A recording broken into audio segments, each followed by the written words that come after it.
Assalamualaikum warahmatullahi wabarakatuh. Pada kesempatan kali ini, saya akan menjelaskan gambar jaringan akar dan batang pada tumbuhan. Akar merupakan bagian dari tumbuhan yang ada di dalam tanah sebagai tempat masuknya air dan mineral dari tanah menuju ke seluruh bagian tumbuhan. Akar berfungsi untuk yang pertama, menguatkan berdirinya batang, yang kedua, menyerap air dan garam mineral, yang ketiga, membantu penyerapan oksigen, dan yang keempat, menyimpan cadangan makanan. Berikut ini adalah gambar struktur dan jaringan pada akar yang telah saya buat. Akar tersusun atas epidermis, korteks, dan silinder pusat. Epidermis merupakan bagian terluar akar. Sel-sel epidermis memiliki dinding yang tipis, sehingga air dan mineral mudah masuk ke dalam sel-sel epidermis yang kemudian diteruskan ke dalam korteks dan silinder pusat.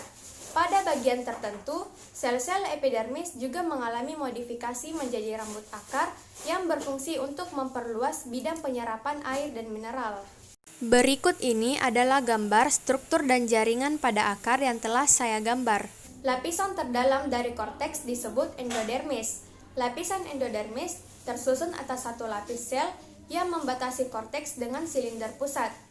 Pada endodermis terdapat bentukan seperti pita yang disebut pita Kaspari. Berikut ini adalah gambar penampang melintang akar yang telah saya gambar. Pita Kaspari berfungsi untuk mengatur jalannya mineral yang diserap oleh akar agar menuju ke silinder pusat. Di sebelah dalam endodermis terdapat daerah silinder pusat atau stele. Silinder pusat tersusun atas jaringan pengangkut dan jaringan pendukung lainnya seperti perisikel dan parenkim empulur. Sel-sel perisikel berfungsi untuk membentuk cabang akar. Berkas pengangkut pada silinder pusat terdiri atas silem yang berfungsi mengangkut air dan mineral dari tanah menuju batang hingga ke daun, dan floem yang berfungsi mengangkut makanan hasil fotosintesis dari daun ke seluruh tubuh tumbuhan. Berikut ini adalah gambar lapisan endodermis dan pita Kaspari yang telah saya gambar. Selanjutnya, saya akan menjelaskan struktur dan jaringan pada batang. Batang menjadi tempat melekatnya daun, bunga, serta buah. Batang bertugas sebagai alat perkembangbiakan dengan melalui cara vegetatif dengan cara metode cangkok. Batang berperan sebagai tempat penyimpanan cadangan makanan yang ada pada tumbuhan, contohnya seperti sagu. Berikut ini adalah gambar struktur dan jaringan pada batang yang telah saya buat.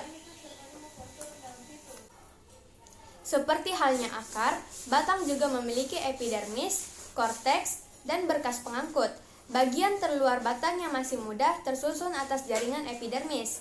Pada batang tumbuhan dikotil yang sudah dewasa, epidermis akan rusak dan digantikan oleh jaringan gabus. Pada bagian yang lebih dalam dari epidermis terdapat korteks. Korteks pada batang juga tersusun atas jaringan parenkim pada beberapa tumbuhan seperti tebu, kentang, dan rimpang kunyit. Di daerah korteks inilah cadangan makanan disimpan. Berkas pengangkut pada batang merupakan kelanjutan berkas pengangkut pada akar. Melalui berkas pengangkut ini, air dan mineral yang diserap akan diteruskan oleh berkas pengangkut pada batang untuk menuju daun. Pada batang dikotil, berkas pengangkut tersusun dalam lingkaran. Sedangkan pada batang monokotil, berkas pengangkut tersebar. Antara silem dan floem, pada berkas pengangkut tumbuhan dikotil terdapat kambium vaskuler yang aktif membelah. Berikut ini adalah gambar struktur dan jaringan pada batang yang telah saya gambar. Demikianlah penjelasan saya. Kurang dan lebihnya mohon dimaafkan. Wabillahi taufiq wal hidayah. Wassalamualaikum warahmatullahi wabarakatuh.